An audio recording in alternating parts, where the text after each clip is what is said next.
찬송가 387장 같이 찬양합니다.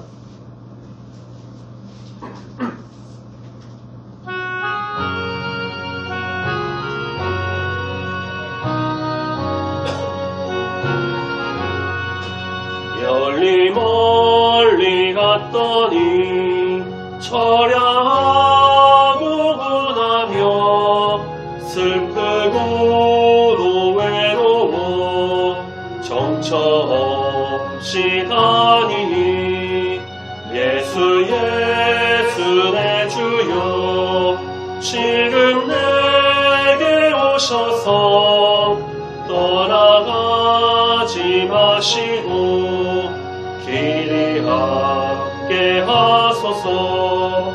예수 내 주여 마음 아파올 때에 눈물 씻어 주시고 나를 위로하소서.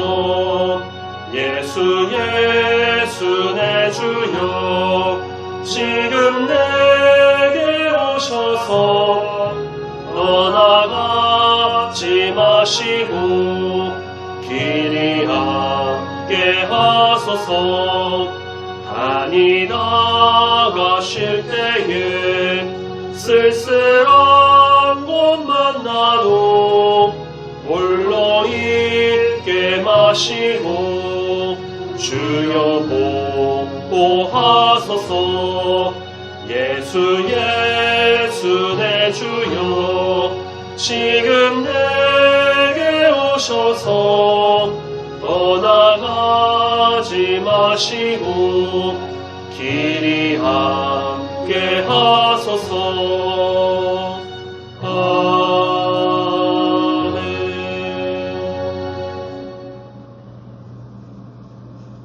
사도신경으로 신앙고백 드리겠습니다.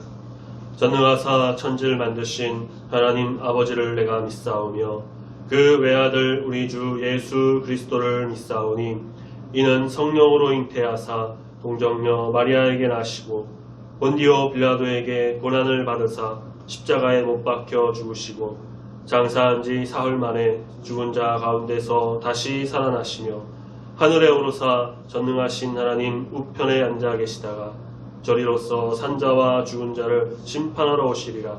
성령을 믿사오며 거룩한 공회와 성도와 서로 교통하는 것과 죄를 사하여 주시는 것과 몸이 다시 사는 것과 영원히 사는 것을 믿사옵나이다.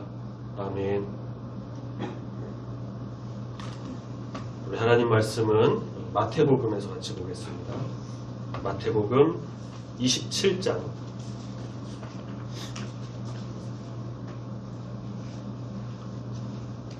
마태복음 27장 11절부터 26절까지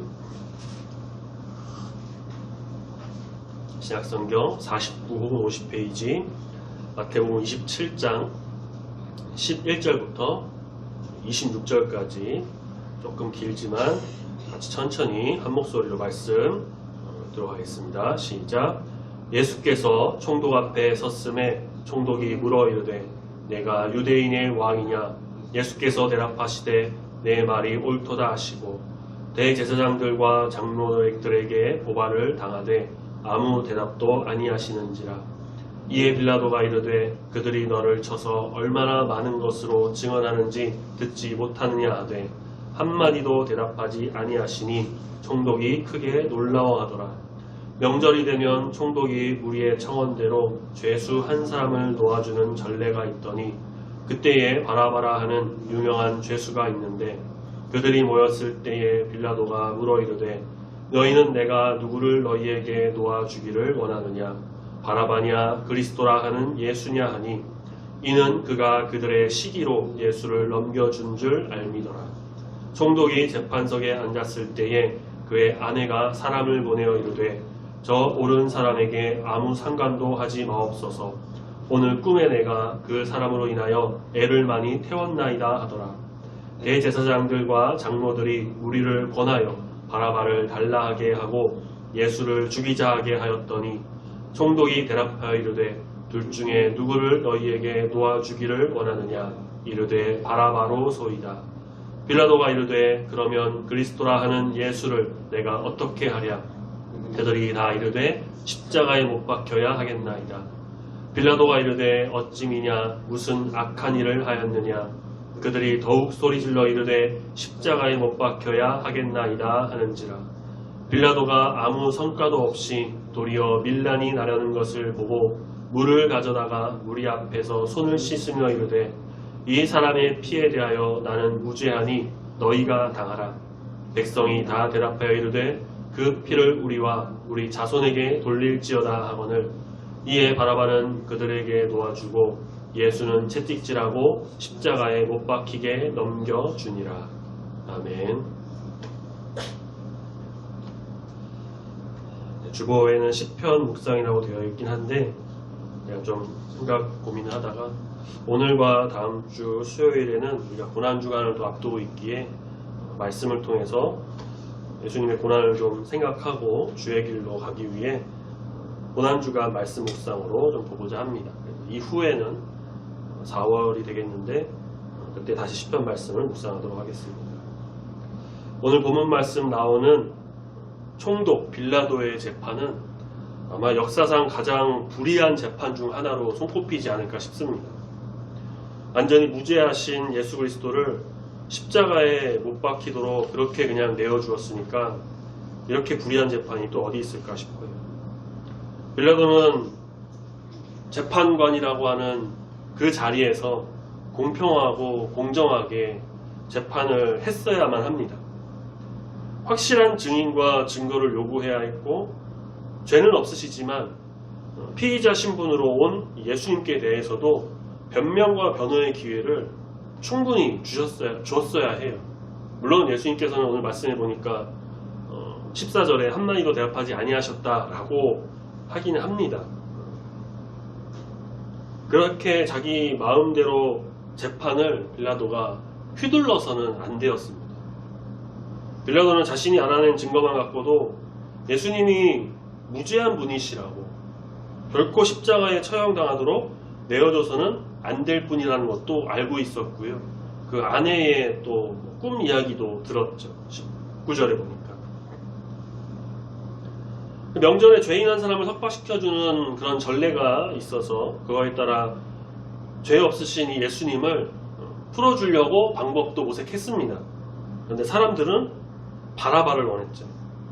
이전에 우리가 마태복음 말씀을 좀 보면서 봤던 건데 바라바는 정치적 선동가 혹은 정말 극악무도한 살인범 둘 중에 하나라고 알려지는데 주된 입장은 로마에 대항한 그 정치적 대항군 지도자였다라고도 알려집니다. 그들은 바라바를 원했고 이에 대해서도 빌라도는 자기가 판단해서 죄 없으신 예수님을 풀어줄 수가 있었습니다. 사람들에게도 예수님은 죄가 없다라고 말하기도 했었죠. 그런데 그럼에도 불구하고 예수님을 그 가장 잔인한 형틀인 십자가에 못 박도록 죽게 내버려 뒀습니다. 십자가형에 대해서는 우리가 바로 지난 주일 오전 예배 말씀 시간에 제가 드린 바가 있어요. 아마 모든 처형 방법을 통틀어서 정말 가장 악랄하고 고통스러운 그런 처형 방법이 아닐까 싶은데요. 사람들은 예수를 십자가에 못 박으라고 외쳤고 이에 빌라도는 23절 예수가 그렇게 십자가에 못 박힐 만큼의 죄를 범한 것은 아니다라고까지 합니다. 그럼에도 그가 결국은 마지막에 공정한 판결을 내리지 않고 자기의 판단과 판결을 소신껏 내세웠던 게 아닌 그냥 사람들의 말에 넘어가서 그들의 어떠한 외침에 어쩔 수 없이 내어주는 것처럼 예수님을 십자가에 못 박도록 그렇게 합니다.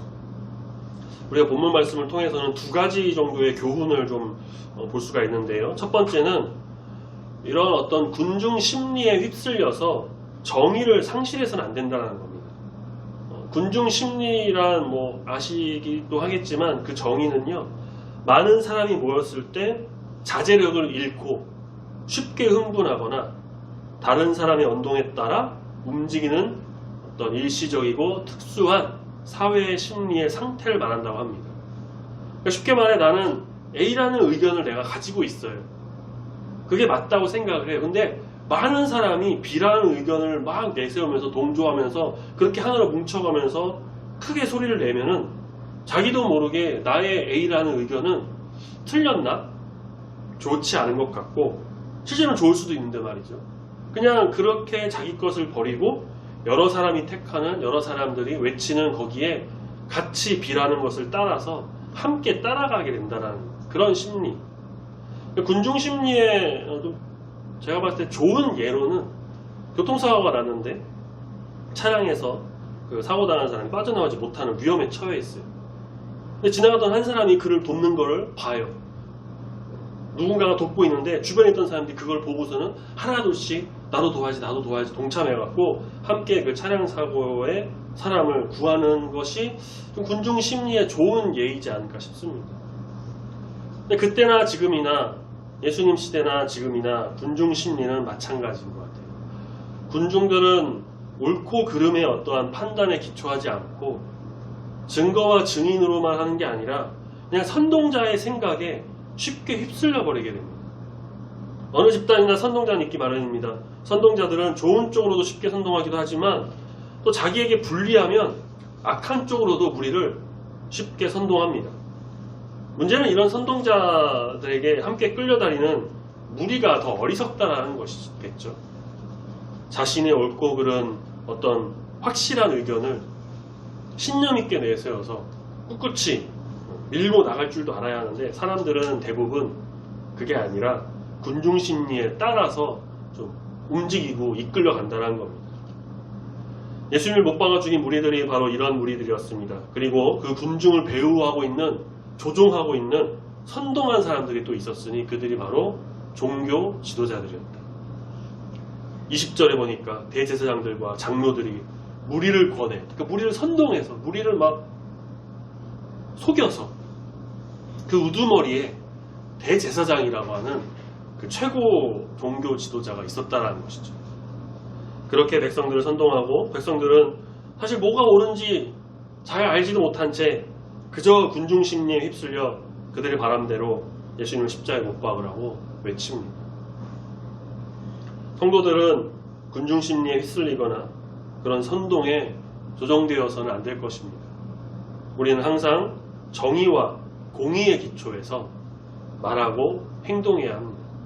왜냐하면 하나님께서 공의의 하나님, 정의의 하나님이시기 때문입니다. 하나님을 믿는 우리는 공의롭고 정의로운 하나님의 그 뜻을 따라가야 돼요. 아모스 5장 24절 오직 정의를 불같이 공의를 마르지 않는 강같이 흐르게 하신다고 하셨죠. 하나님께서 원하시는 것은 불의와 불공정이 아니라 정의가 정말 물같이 흘러가고 공의가 마르지 않는 강같이 흘러서 그렇게 정의와 공의대로 이끌어가는 사회와 세상을 원하시는 거예요. 법과 원칙과 뜻대로. 군중 심리에 휩쓸려서 자제력을 잃고 그 뜻을 저버리고 원칙을 저버리고 그렇게 해서는 안 되고 우리가 말씀을 따라 하나님의 뜻대로 정말 정의롭고 공의롭게 행하는 성도가 다 되어야 할 것입니다. 두 번째 말씀에서 주는 교훈은 빌라도의 오류를 통해서 배워야 할 것인데 그것은 뭐냐면 사람들을 두려워해서는 안 된다라는 거예요. 물론 사람 두렵기도 하죠. 두렵기도 한데 빌라도 같은 경우는 예수님을 십자가에 못 박도록 넘겨준 그 결정적인 이유가 뭐였냐? 사람들이 두려워서였어요.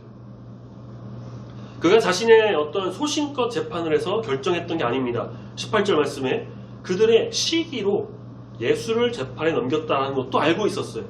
죄가 없으신 분이라는 것도 알았습니다. 그런데 여전히 예수를 십자가에 못 박으라고 하는 그 사람들의 소리를 듣고 24절 아무 성과 없이 도리어 밀란이 나는 것을 볼까봐 그게 두려워 물을 가져와라 자기 손을 씻습니다. 이 판결에 대해 나는 아무 관련이 없고 나는 무죄하고 나는 상관없다. 너희가 알아서 해라 라는 식의 어떠한 것을 증명하는 행동이었습니다. 그렇게 그는 재판장으로서의 자격과 소신을 완전히 버리고 그냥 사람들이 두려워서 그들의 뜻대로 예수님을 넘겨주고 말았습니다. 또 종교 지도자들이 예수를 십자가에 못 박지 않으면 황제의 신하가 아니라는, 가이사요 신하가 아니라는 그런 말에 또 움찔하기도 하면서 그들의 뜻대로 해줬던 것도 있죠. 그래서 빌라도는 자신의 어떠한 정치적 생명과 그 위치, 자리를 걱정했고 사람들을 두려워했고, 그 사람이 유대인이잖아요. 유대인들의 환심을 사려고, 인기를 얻으려고 결국 죄 없으신 예수님을 십자가에 못 박도록 했습니다. 우리가 두려워할 분은 오직 하나님 한 분뿐입니다. 경외라는 말이 있죠. 경외하는 하나님. 경외는 공경하고 어려워함이라는 뜻이 있는데, 하나님께 대했을 때는 두려워 떤다라는 의미도 있습니다. 즉 다시 말해 하나님을 경외하라 라는 말은 하나님을 공경하며 하나님을 두려워해야 된다는 말입니다. 사람을 두려워하게 되면은 하나님 말씀보다 사람들 눈치를 보게 되죠. 사람들을 더 신경 쓰게 됩니다. 하나님의 뜻을 따라서 말씀에 순종해서 정말 정의롭고 공의롭게 행동해야 하는데, 하나님보다 사람을 두려워하게 되면 사람 눈치 보고 사람의 생각대로 움직이게 되고 세상의 뜻을 따라 결국은 악한 길로 가게 된다는 것이죠. 군중심리에 이끌려 제대로 판단하지 못하게 됩니다. 성경은 그래서 사람에 대해 두 가지를 경고하고 있는데요. 첫 번째는 사람을 두려워하는 것을 경고합니다. 잠언 29장 25절에 사람을 두려워하면 올무에 걸리게 된다. 또 하나는 사람을 의뢰하는 것도 경고한다. 예레미야 17장 5절과 7절 말씀 제가 읽어드리겠습니다. 여호와께서 이와 같이 말씀하시니라. 무릇 사람을 믿으며 육신으로 그의 힘을 삼고 마음이 여호와에게서 떠난 그 사람은 저주를 받을 것이라. 그러나 무릇 여호와를 의지하고 여호와를 의뢰하는 그 사람은 복을 받을 것이라. 그래서 의뢰하다라는 말이 뭐냐면요, 굳게 믿고 의지한다 혹은 남에게 부탁한다 라는 뜻이 있습니다. 곧 우리는 오직 여호와 하나님 한 분만 두려워하고 여호와 하나님만을 굳게 믿고 그분께 모든 것을 아뢰면서 부탁, 기도해야 된다는 거죠. 하나님을 의뢰해야 된다. 여기에 참된 진리와 소망이 있고요. 여기에 구원의 은혜가 담겨져 있습니다. 우리의 소망은 오직 하나님께 있음을 믿으며 나가야 할 것입니다. 우리가 늘 찾고 하나님께 간구하며 믿음으로 나가지만, 특별히 우리가 또 이제 이번 돌아오는 주일, 종려주일, 또 고난주간을 맞이하는 이 시기에 우리를 위해 십자가에 이렇게 불의한 재판도 받고 또 십자가에 달리신 예수님을 우리가 바라보면서 정말 더욱더 굳은 믿음으로 나가는 우리 성도님들이 다 되시길 소망합니다. 세상을 살아갈 때 빌라도와 같이 군중심리에 이끌려서 하나님의 공의와 정의를 저버리지 않고, 또 사람을 두려워해가지고 잘못된 판단으로 불의한 길을 가는 게 아니라, 물론 사람들 두렵기도 하죠. 사람들이 어떻게 할까봐, 해코지 할까봐, 사람들의 뜻에 반해서 나에게 불이익이 갈까봐 두려울 때도 있긴 합니다. 저도 그럴 때가 있어요. 하지만 그렇게 사람들을 두려워하고 사람들 눈치 보는 게 아닌 하나님을 두려워하면서 믿고 바라보며 의뢰함으로 공의와 정의의 하나님의 뜻을 따라 참된 소망을 갖고 나간다면 하나님께서 그 모든 것을 갚아주시고 좋은 길로 또 인도하시고 우리에게 은혜를 더하시고 두려워하지 않을 사람들을 또 붙여주실 겁니다. 믿음으로 이 세상 가운데 우리가 승리할 줄 믿습니다. 우리를 위해 십자가 지신 예수님께 온전히 마음을 들여 주님과 항상 함께하는 이 모든 성도님들이 다 되시기를 소망합니다. 아멘. 찬양하겠습니다. 찬송가 269장.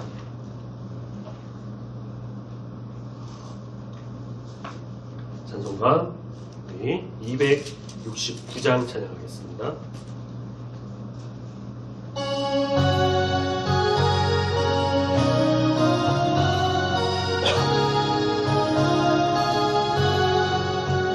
그 참혹한 십자가에 주 달려 흘린 피 샘물같이 늘 흘러서 죄 씻어주시는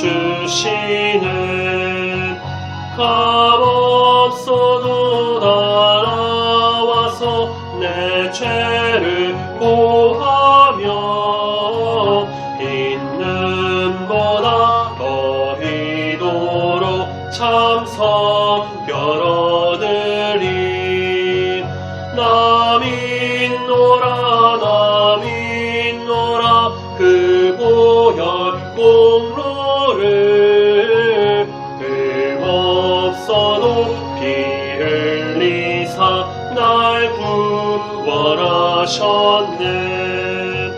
저 흉악한 한강도는 제 죄를 깨달아 죄 없으신 주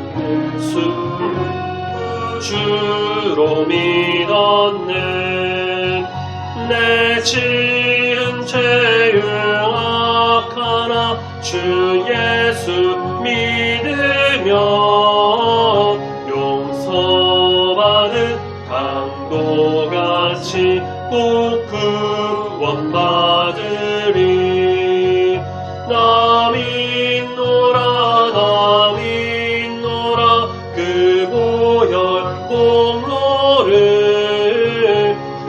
긁었어도 피 흘리사 날 구원하셨네.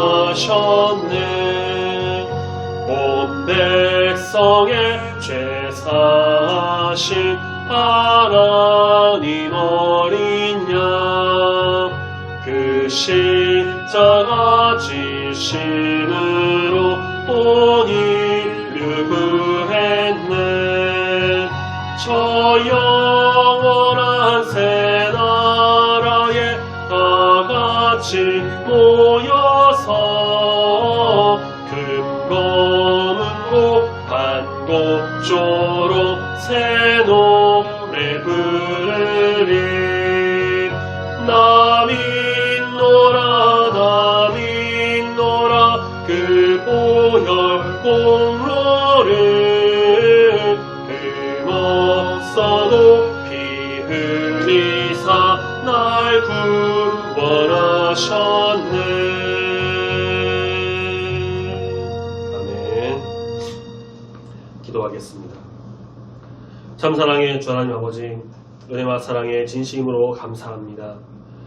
지난 주일 오전 예배 말씀 시간에 우리가 봤던 것 같이 그 참혹한 십자가를 지신 우리 주님을 바라봅니다. 우리를 위해 모든 물과 피를 쏟으시고 고통당하신 주님을 기억하며 시간 나갑니다. 빌라도는 재판관으로서 올바른 판단을 내리지 못하고 군중 심리에 이끌려 공의와 정의가 아닌 사람들의 눈치를 보며 불공정한 재판을 하는 모습을 우리가 말씀 통해 보게 됩니다. 주님, 우리가 이 세상 가운데 살아가면서 정말 이런저런 많은 일을 겪게 되는데 그때마다 흔들리지 않고 오직 주님 마음으로 하나님의 뜻과 말씀에 따라 공의와 정의를 세우는 주의 백성이 되기를 소원합니다. 이러한 일이 정말 쉽지 않은 것이지만 그럼에도 우리가 거룩한 주의 자녀로서 올바른 뜻을 세워나가 주님께 영광 올려드리고 사람들에게는 선한 영향력을 끼치는 주의 백성이 다 되기를 소망합니다. 사람의 눈치를 보고 두려워하는 것이 아닌 오직 주를 경외하는 마음으로 두려워하는 마음으로 믿고 의뢰하며 주의 길을 가는 우리 모두가 되길 소망하오니 함께 하시고 붙들어 인도하여 주시옵소서. 특별히 이제 고난주간을 앞두고 있는 가운데 우리가 더욱더 주님을 믿고 바라보며 십자가를 붙들고 나가는 귀한 삶 되기를 소망합니다. 우리를 위해 십자가를 지신 주님을 묵상하며 바라보며 믿음으로 나가는 아름다운 중부교회 모든 성도가 되길 소망하오니 함께 하시고 붙들어 인도하여 주시옵소서. 감사드리며 거룩하신 예수님의 이름으로 기도드립니다. 아멘. 하늘에 계신 우리 아버지여, 이름이 거룩히 여김을 받으시오며 나라가 임하시오며 뜻이 하늘에서 이루어진 것 같이 땅에서도 이루어지이다. 오늘날 우리에게 일용할 양식을 주옵시고 우리가 우리에게 죄 지은 자를 사하여 준 것 같이 우리를 시험에 들게 하지 마옵시고 다만 악에서 구하옵소서. 대개의 나라와 권세와 영광이 아버지께 영원히 있사옵나이다. 아멘.